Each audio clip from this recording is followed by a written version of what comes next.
Isang. Salamat po, Father, sa pag-imbita at salamat din po sa inyo pong, ah, paano ba? Nakabahan ako sa inyo eh. Okay. Hindi ko alam kung kailangan ko po ito o gusto nyo mag-question and answer o ganyan. Pero hayaan nyo po muna, sige magbigay po ako ng konting history o background ng paglalakbay ng Poong Jesus Nazareno. Dahil ang Nazareno po ay pinagdiriwang ng pamayanan o komunidad ng Quiapo tuwing January 9. At dahil po sa dami ng tao na pumupunta, nakikiosyoso, hindi lang nakikicelebrate kundi nakikiosyoso, kaya nung panahon po ni Mayor Erap Estrada, ito po ay dineclare na International Pilgrimage of the Black Nazarene. No? Sa dami ng turista na pumupunta kapag January 9 para mag-take ng pictures, para ma-experience yung crowd, no, kung gaano karami. Kaya po naging International Pilgrimage of the Black Nazarene. So ang piyesta po ay January 9. Although ang fiesta ng Quiapo talaga dahil ang Quiapo Church ay parokya ni San Juan Bautista. So kung tutusin din, kung titingnan natin sa kwento, nauna naman po talaga si Juan Bautista para ihanda ang komunidad sa pagdating ng Poong Jesus Nazareno. Kaya hindi man naging sikat ang pangalan bilang parokya ni San Juan Bautista, ay nanatiling tapat si San Juan Bautista para ipakilala ang darating ang Poong Jesus Nazareno. Kaya mas kilala na ang Quiapo, pag sinabing Quiapo, itim na Nazareno. Na ngayon ay nai-apply na bilang National Shrine of the Black Nazarene. Ang kasaysayan po ay, sabi sa kwento, noong 1606 nang isulat po ni Father Jose Abriol, dinala po ang imahin, dala-dala po ito ng mga Recoletong pari. So sabi po nila, kasama ito sa isang galyon o sa isang mga expedition dahil lagi pong mayroong dala-dala na pari sa isang paglalakbay nila. At dito, nang sila ay tumuntong sa bayan natin, dumaong sila dyan sa may pier, doon po din naman dala at binaba ang imahin ng Poong Jesus Nazareno at nanatili ito sa Bagong Bayan. Kung titingnan po ninyo, babalikan ninyo ang kasaysayan, sa Bagong Bayan, kasama po yung Intramuros, ay meron dyan 7 simbahan. Kung lilibutin niyo yung buong Intramuros, may 7 simbahan dyan. Kasama na po yung sa Luneta, yung sa National Museum, yan, kasama po yan na mayroong 7 simbahan. So mayroon pong simbahan doon na ang unang pinaglagakan ay ang San Nicolas de Tolentino Parish. Tapos po, mayroon din dyan simbahan na San Juan Bautista. So kung dumating siya, 1606. Pero hindi yan agad dinala sa Quiapo Church. Kasi nung umalis na yung mga Recoletos, yung mga pare, doon pa lang ipinagkatiwala sa mga namamahala ng simbahan ng Quiapo. Dahil siguro yun yung mas malapit na pagdalhan. Kaya doon pa lang po siya nailagak. Yan. So ang orihinal na imahin ay inilagak sa simbahan ng San Juan Bautista sa Bagong Bayan. Luneta po yung Bagong Bayan. In case yung mga kabataan ngayon, hindi na masyadong kilala itong kwento natin. So ang Luneta at ang Bagong Bayan ay iisa. So nilipat naman yan sa simbahan ng San Nicolas de Tolentino, doon po sa Intramuros. So mga Recoletos po yung nagpakilala sa atin sa debosyon sa mahal na Nazareno. So nagkaroon ng Nazareno sa simbahan ng Quiapo, kung titingnan nyo po ito, 1767 pa o 17 So after 100 years pa, bago, more or less, no? Bago na ilagay sa simbahan ng Quiapo, pangangalaga ng simbahan sa Quiapo. So dumating na 1606, base sa mga historian natin, tapos nilipat noong 1767.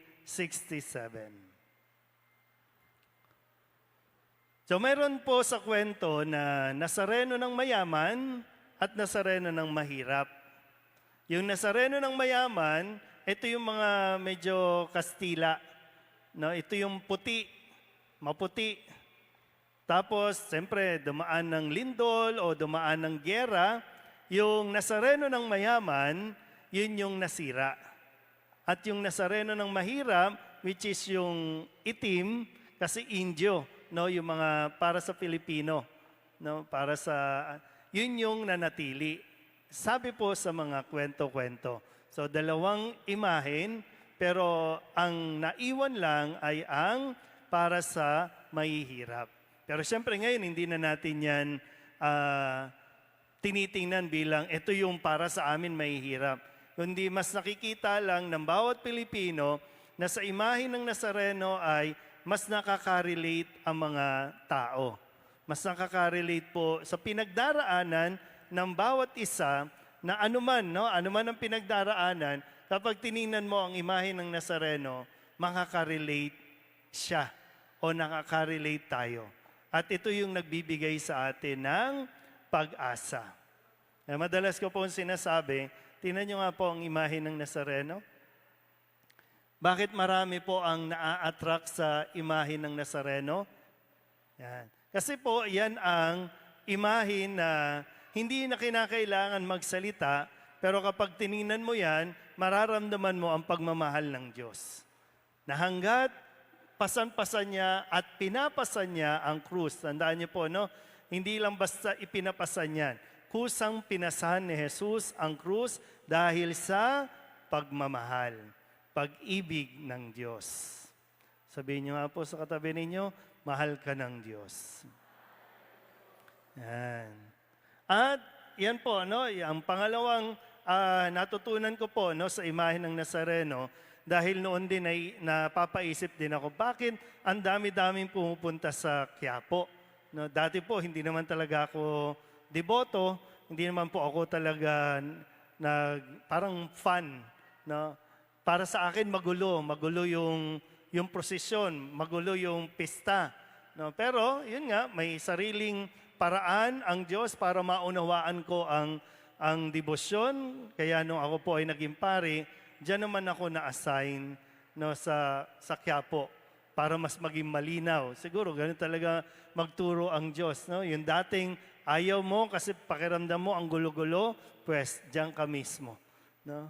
At ang nakasama ko, yan, yung mga ihos mismo, na sila yung mga nandoon sa ibabaw ng andas, at sila yung mga nag-uunahan, nagkakagulo doon, makikiisa at makakasama ko pala sila doon. Pero yun po, no, una ay yung pag-ibig, pangalawa ay, yan po ay simbolo ng pag-asa. Yan. Yung bang, kapag maraming kwento po kasi na napadpad lang doon sa simbahan, na hindi naman talaga planong pumunta ng simbahan, pero napadpad sila doon at nang makita nila ang imahe ng Nazareno, dala-dala ang bigat ng kanilang mga problema, mga pagsubok, pero yung imahin ay nagsasabi na, kaya mo yan. May pag-asa pa. Kaya hindi po yan para sa akin, no? Hindi po yan imahin na pagbagsak eh. Imahin po yan na laging handang tumayo, na dala-dala pa rin yung bigat ng responsibilidad at misyon ng bawat isa. Hindi mo po pwedeng bitawan, hindi mo po pwedeng ayawan, pero sinasabi ay, kaya yan. Kasi pinapakita ng Nazareno, kaya yan. Na kung ano man ang pinagdaraanan mo, ipinapakita din sa atin na pinagdaanan ko yan at anumang bigat niyan, kahit anong sakit o malubang karamdaman pa yan, gumaling ka man o hindi, kaya yan. Yan po yung, sa 7 taong ko pong pananatili sa Quiapo, at makita at marinig ang mga kwento ng debosyon, yan po yung napakahalagang dalawang bagay na natutunan ko sa imahe ng Poong Nazareno. Ang pangangalaga po ng imahe ng Nazareno, kaya nga mayroon din kayo mga kasama dito, no? Mga tinatawag na Hijos del Nazareno. Sila po talaga ang nagproprotekta sa imahe ng Nazareno kapag ipinoposisyon yan. Bagamat kung makikita ninyo, punong-puno na ng tao yung Nazareno. Kasi meron din naman mga hindi pa malinaw kung deboto, pero meron pong pumupunta dyan na mga panatiko. Mga trip-trip lang. Yung hindi pa talaga malinaw sa kanila kung ano yung debosyon, kung bakit sila naroroon. Siyempre, kailangan po ng constant formation, kailangan ng paglilinaw para sa kanila. So binubuo po yan ng 6 na Hijos del Nazareno. At sa 6 na yan, mayroon din po mga tinatawag na mga balangay. Yung mga balangay, mga grupo-grupo po yan na mga nagdidebosyon sa Nazareno na nakaangkla doon sa isa man sa mga Hijos del Nazareno. Yung mga balangay, yung makikita niyo po kahit dito sa Valenzuela, marami po yan dito. No? Yung mga grupo na bigla na lang nagproposisyon, nagpapasanan, o kaya mga nagbababa ng imahe ng Nazareno, yan. Meron po dyan yung mga affiliated sa Quiapo, ang tawag na namin doon ay balangay. Ibig sabihin, mga deboto outside ng simbahan ng Quiapo. Yan. Sinisikap namin noon na mapuntahan sila, mababaan sila, para mabigyan po ng formation. Kasi marami po dyan, ang alam lang, malinaw pa lang sa kanila ay magpasanan, magdebosyon. Pero wala pa yan mga sacraments. Hindi pa nila naiintindihan yung kahalagahan na dapat silang tumanggap ng sakramento. Yan. Pero siyempre, sabi nga, hayaan mo muna na makapasok, saka natin i-introduce, ipakilala yung Nazareno. Hindi ko alam kung ilan po dito sa sakop ng parokya ng Our Lady of the Rosary, yung nakikipag-ugnayan yung mga grupo ng... Sino may mga grupo ng Nazareno dito? Anong pangalan ng grupo nyo? Kanumay East. Hindi pa kayo affiliated na? Okay. So, yan. Siyempre mahalaga po doon, nakapasok sila sa kani-kanilang mga simbahan, kani-kanilang mga parokya. Yan. Kasi hindi rin naman kami po pwedeng basta bumaba from Quiapo, nabababa at ipapakilala namin, Quiapo kami. Hindi, no? Kung ano yung desisyon ng parish priest, kung papayagan kami ng parish priest, yun naman po yun. Yan. Pero sinisikap namin na makipag-ugnayan sila sa kani-kanilang mga simbahan para mas maayos yung kanilang ugnayan. Kasi yun nga, sabi ko, no, marami doon ang affiliated sa Quiapo, pero hindi naman nagsisimba, hindi nagsiserve, hindi nagpapakilala sa kanyang mga parokya. So, hindi rin. Mahalaga po kasi yon na itong 6 na ihos at saka yung mga balangay ay may malinaw at maayos na ugnayan kasi yon ang sekreto para sa isang mas ligtas at mapayapang pagproposisyon ng Nazareno mula Luneta hanggang sa Quiapo Church. O kaya naman, dati kasi po, hindi naman talaga, nagsimula lang pong magluneta nung ipinagdiwang nila yung sinasabing 400 years ng Nazareno. Kaya binalik doon sa Luneta para gunitain lang, no? I-commemorate yung pagdadala ng Nazareno sa Quiapo. Pero yun nga po, nakita nila yung init, no, ng damdamin ng mga deboto. Kaya taon-taon ay doon na po ginagawa. Pero siyempre, marami pang kailangan gawin, marami pang kailangan na turuan para malaman kung paano yung pagkilos ng mga nagdidebosyon. Ang debosyon natin ay hindi na lang nananatili dito sa Pilipinas. Kung tutuusin po sa Pilipinas, mula Batanes hanggang Mindanao. Ganun na po kalawak, no, yung debosyon ng Nazareno. Mula Batanes hanggang Mindanao. At ngayon po, nitong mga nakalipas na taon, nagkaroon na rin po tayo ng debosyon sa Australia, Canada, Israel, UK, Germany, UAE at Dubai, Las Vegas, Hong Kong at Singapore. Ibig sabihin, ito po mga ito ay may mga official image na ng Nazareno. Yung iba po mula Quiapo, dinala doon. Yung iba naman dahil nga medyo mahigpit, so ginawa ng paraan ng mga deboto ng Nazareno, paano sila magkaroon ng imahin ng Nazareno. Iba, chinap-chap, no, ulo muna, dinala doon, tapos nagpagawa na lang doon ng katawan. Pero nabubuhay po yung debosyon sa Nazareno sa bawat bansa.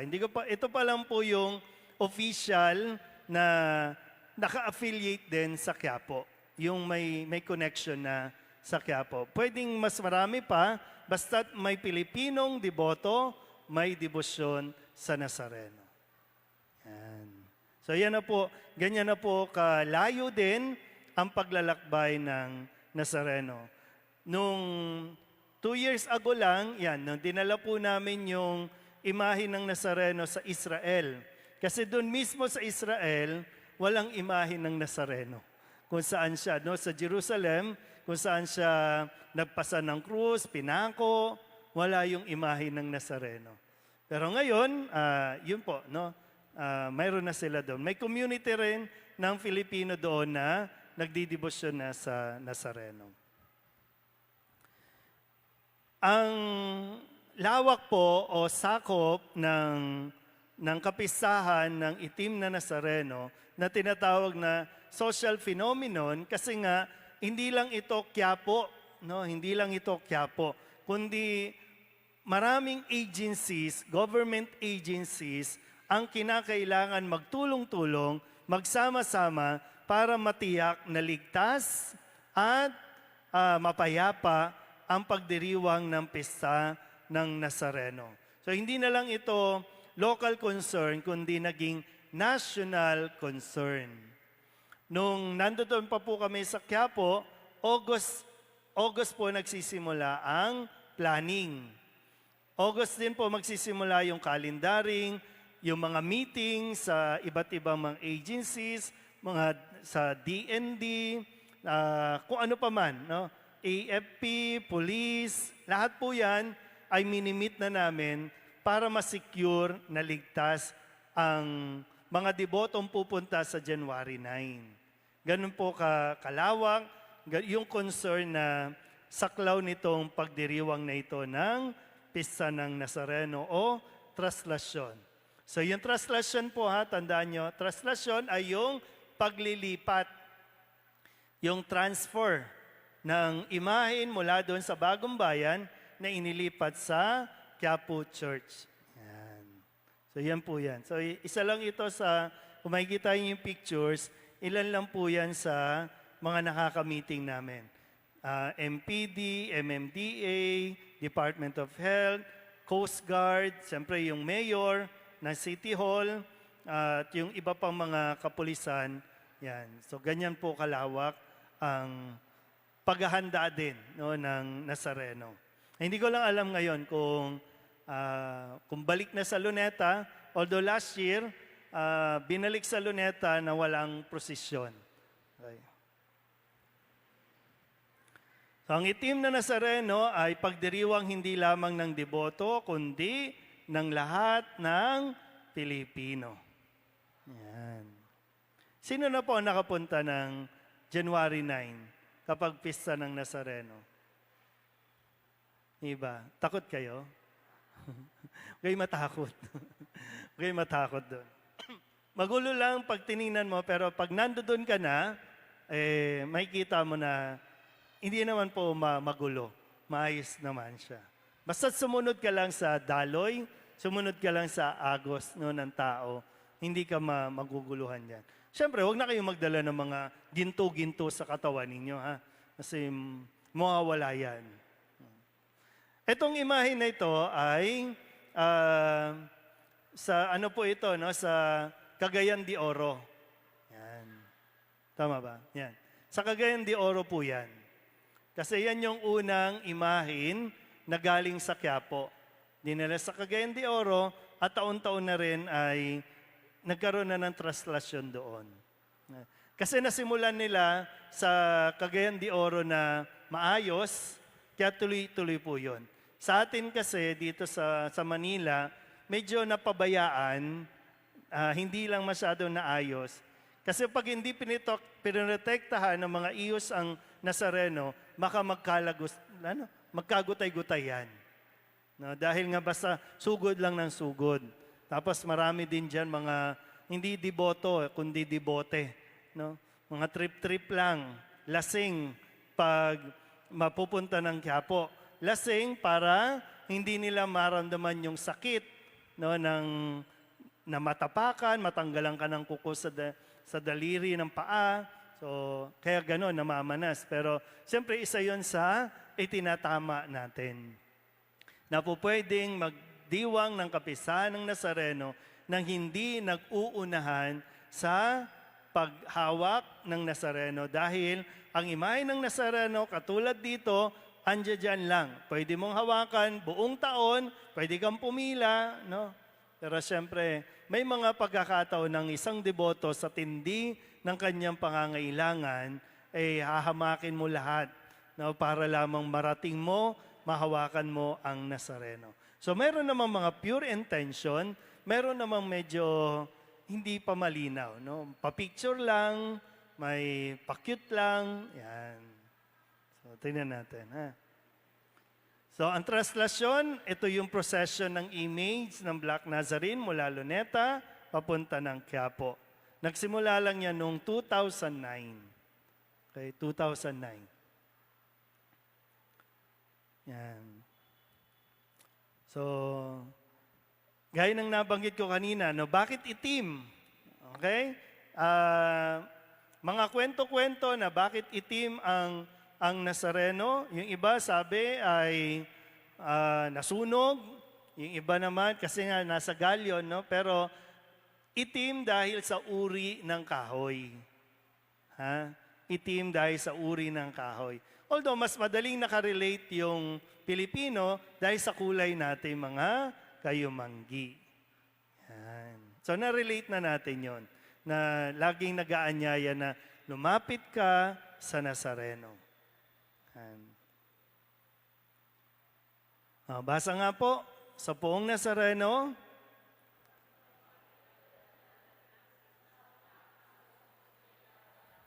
pinatay sa krus, tulad din ng paghihirap natin sa ilalim ng pang-aabuso ng kolonyalismo at ng isang lipunang malupit. No, dahil 1606, Castilla time. Castilla time. Kaya mayroong separate, no, para sa mga Kastila, para sa mga Indio.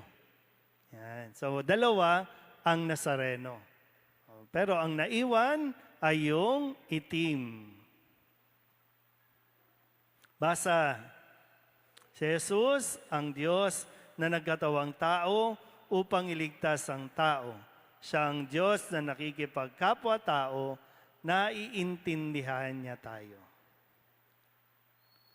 Sabi po ng isa sa mga homilies ni Cardinal Tagle nung siya po ay nagmisa sa Luneta, to understand the devotion, one must be a devotee. Mahirap po talagang ipaliwanag, mahirap kumbinsihin ang isang tao tungkol sa debosyon sa Nazareno hanggat hindi siya nagiging deboto. Kaya ang magiging pagtingin nila, magulo, nag-aaway-away, nagkakagulo ang mga deboto. Ayan. May sarili pong mga wika sa inyasa na ginagamit na naiintindihan ng kapwa deboto. Kaya hindi ka pwedeng basta-basta sasalang doon, no? Kailangan muna nag-observe ka, kailangan muna, mahirap po kapag sa kalagitnaan ng crowd, bigla kang papasok, masasaktan ka. mahihimatay ka, no? Kasi nga, mapanghi. Kasi yan yung isa sa karanasan ko po, no, na nung unang taon, kasi sinikap ko po na mapasok, no, itong prosesyon na ito. Kaya ako po yung naging in charge sa prosesyon. Ano ba, ilang kaming pari doon? 5. May kanya-kanyang toka. Ako po ang na-assign sa procession kasama itong mga ihos na ito. No, siyempre, kaya dapat, kumbaga, iisang amoy lang kami. Kasi kung iba yung amoy ko, sa amoy nila, may hilo ka talaga. Yan. Try nyo po, no? Kasi nga, di ba, mula sa magdamag na pagdiriwang sa luneta, siyempre walang ligo-ligo, walang toothbrush, diretso na yan hanggang doon sa prosesyon. Kaya, hindi mo mapapansin, no, na kaamoy mo na pala sila. So, pag humiwalay ka doon, nung ako po ay bumalik sa kumbento sa Quiapo, yung mga paring kasama ko naglalayuan kasi ang baho ko talaga. Pero hindi ko naman naamoy yung baho, no? Pero ganun yung amoy, no? Pero sabi ko nga, kailangan mong pumasok. Kailangan mong makiisa sa kanila para mas maintindihan mo yung mga deboto. At yun din naman, no? Papakinggan ka nila kapag nalaman nila na kaisa ka na nila. Kasama ka nila. Kasi hindi naman pwedeng bigla akong papasok doon. Wag yan, masama yan. Hindi eh. Kailangan mo maintindihan ano ang pinanggagalingan ng isang deboto kung bakit masidhi yung paghahangad nila na makalapit sa Nazaret. Yan. Ilan po sa mga wika o mga sanyasan. Kasi tingnan niyo po yung imahe, no? Paano ka ba papasok dyan? At paano ka lalabas dyan? Yan. Sino nang naka-experience sa ganito? Yung makapasok ka dito? Wala pa? Yan. Si nanay pa lang. No? Tingnan natin. May tinatawag po ang mga deboto na salya. So, pag sumigaw yan ng salya, ibig sabihin yung sinasakyan po ng Nazareno, hindi umuusad yan. Either na nabaku yan, o yung tinatawag na balahaw, o masyadong napipigilan ng mga taong para makausad siya. Kasi umaabot po, sa karanasan ng mga ihos, pinakamatagal na po yung 22 hours na paglalakbay. No, 22 hours. Bago nag-pandemic, naging 19, mga 19 hours, o 18 to 19 hours na consume. Pero ganun katagal yan, no? Ganun kadami ng tao. So, sisigaw po yan, yung mga ihos na nasa ibabaw, sisigaw po yan ng salya sa likuran. So, pag narinig yan ng mga grupo na in charge, no, na para magsalya, bobuelo yan. Kaya akala nung iba, nagtutulakan yan, hindi, sumasalya ang iba dyan. Yun ang trabaho nila. Pag naisalya yan, saka palang aandar yang andas na pinagsasakyan o pinaglalagyan ng Nazareno. Salya, ano? Tulak, salya. Yan, yung pingga naman, yan, yung pinggaan. Isa po yan sa, kasi kung titingnan nyo po yung Nazareno, yung andas, eto yung dyan, meron po yan, kung saan nakatungtong, nakatayo yung lalaki, may pingga po yan na apat, kumbaga, no? Yan po yung isa sa mga sinisikap ng mga deboto na mapasa, no? Makapasok sila dyan. Parang ganito po. Yan. Ito po. Ito po ba binuhat nung napunta dito? May pingga yan, Brad? Ay, iniwan? Okay. Minsan po kasi pinipingga din yan pag nagpo-posisyon. Dahil mas feel ng mga deboto na pinipingga.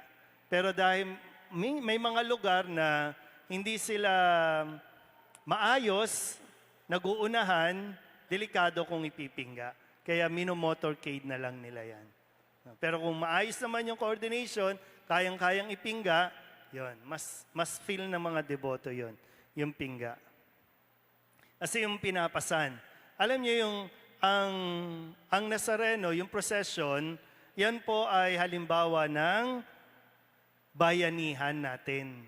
Yung tradisyon at kultura ng mga Pilipinong bayanihan, 'di ba, yung binubuhat mo yung bahay para ilipat mo doon sa kung saan man po pwedeng ilipat. Yun yung bayanihan. Kaya marami pong nangyayari sa Pista ng Nazareno na bayanihan natin. Yan, lubid at yung indayog. No? May lubid at indayog. Yung lubid, isa po yan sa humihila doon sa karosa o sa andas. Bukod doon sa isasalya mo siya, etong lubid na ito ang kailangan mong hilain para umusad itong andas. Yun nga lang po, sa dami din ng mga deboto na naguunahang makahawak sa lubid, hindi na nahihila masyado. May mga panatiko na, kasi mapapansin mo, ang kapal-kapal ng lubid, di ba? Napuputol yan. Kasi po, mayroong iba na paniniwala nila na kailangan makakuha sila ng hibla ng lubid. Kaya hindi ko alam paano nakukuha. Either may panghiwa sila, may blade, o kung ano man. Kaya po napuputol din yan. Sa kapal niyan, ha? Sa kapal niyan. Pero yan po yung lubid na humihila sa andas. Yung indayog po, yan yung sayaw, indayog. Kaya kumbaga, pag hindi ka umindayog at nandoon ka, parang alon, di ba? Sumunod ka, sumayaw ka sa alon. Sumayaw ka sa indayog ng Nazareno. Kasi may ipit ka kung salungat ka doon sa kanilang galaw. Panyo. Sino na nakapaghagis ng panyo sa Nazareno? Bumalik? Bakit? Pero bumabalik po ang panyo na pinunas. Kasi nga, yung mga ihos dyan sa ibabaw, okay? Kasi na-experience ko din po, no, nung ako'y nandun sa ibabaw, o at least umakyat, may eye-to-eye contact po kasi yung doon sa nagbabato. Maliban na lang kung hindi nakarating talaga yung panyo. Pero kapag, halimbawa, kuya, no, isasenyas mo yung panyo, tapos ihagis mo, pag nakuha ko yan, pupunas sa Nazareno, alam kong kanino ibabalik. So, ibabalik din yon. Hindi po yan kukunin ng kahit kanino kung hindi naman sa kanila. Ang po pa nandun lang yon sa kalye kasi nga hindi naman kanila yon. So, ganun po yung may eye to eye yan. No? Kaya pag hinahagis nila yan, no? Maliban na lang kung nagsabay-sabay ng hagis yan, mahirapan na talaga makabalik yan. Pero kapag nag-eye to eye tayo, ate, binato mo yung panyo, alam ko kung saan yan ibabalik. So, ganun po yung mga pagkilos o mga sinyasan kapag prosesyon ng Nazareno. So may sariling wika, sinyasan. Ito po, no, kapag nahihilo ka o kailangan mo ng tulong, itataas mo lang yung kamay. Para ibubuhatin ka, alam na nila yan na hindi ka na nakakahinga o imating ka, kaya ibubuhat ka hanggang madala ka doon sa pinakagilid. Yan. Kaya kung hindi mo alam yung mga yan, mahirapan talaga. Kaya unti-unti dapat. Bago ka pumasok doon, magpa-orient ka muna ng kung ano ang mga dapat gawin, ano yung dapat na pagkilos. Kasi doon mas dumadami yung disgrasya kapag bigla kang pumasok doon. Unang-una yung amoy, no? Hindi mo kakayanin yung amoy. Yan. Pag Pista ng Nazareno, wala pong magugutom dyan. Kasi may karidad po yan, o pakaridad. Marami po ang nagdidibosyon sa paraan na namimigay sila ng pagkain, tubig, kaya umaapaw po ang pagkain sa Pista ng Nazareno. So, karidad po ang tawag doon.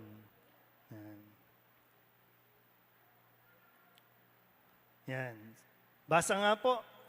Sa panahon ng kagipitan, sa Nazareno, kumapit. Lalo tigit nung panahon ng COVID, no? Na-experience natin na wala talaga tayong ibang kakapitan, kundi ang Nazareno. Yan. So, yun po.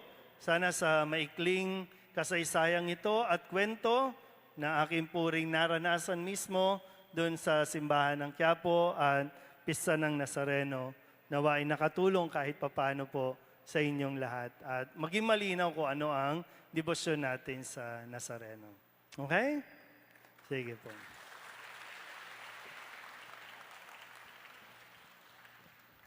May Q&A ba?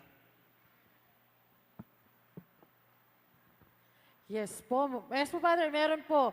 Baka meron po tayong mga katanungan po kay Father Badong po.